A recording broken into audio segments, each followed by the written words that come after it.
Si on devait faire l'histoire d'Haïti, on pourrait reculer de très très loin dans le temps. Mais on va plutôt nous arrêter au 14 août 1791. Qui rappelle cette date?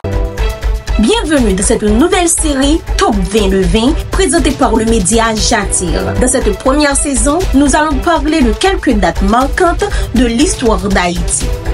Si vous ne vous rappelez pas de la date du 14 août 1791, vous allez sûrement vous rappeler de l'événement qui s'était produit, la cérémonie du bois caïman. En effet, dans la nuit du 14 août 1791 a eu lieu la cérémonie du bois caïman. Une cérémonie durant laquelle les esclaves ont juré de se révolter contre le système esclavagiste. C'était le début de la révolution haïtienne. Parlons de cette cérémonie. C'était une cérémonie vaudou qui rassemblait des esclaves de toute ethnie de la colonie française de Saint-Domingue. La cérémonie a été dirigée par Duty Boukman, accompagnée de la prêtresse Mambo Cécile Fatima. C'était une cérémonie très significative. Des évocations mystiques et vaudouesques ont été prononcées. Un cochon noir a été tué. Ils ont pris son sang et scellé leur acte révolutionnaire en buvant ce sang afin de devenir invulnérables. Le vaudou est devenu un catalyseur de la révolte de Saint-Domingue. Boukman incitait les esclaves à se rebeller et à se soulever contre les colons français. C'est ainsi que quelques jours plus tard, la première grande révolte des esclaves de Saint-Domingue eut lieu. Dans le prochain épisode, nous vous présenterons l'impact de cette cérémonie sur la colonie. La cérémonie du bois caïman marque le point de départ de la révolution haïtienne. Cette révolution qui a conduit à notre indépendance environ 13 ans plus tard. Le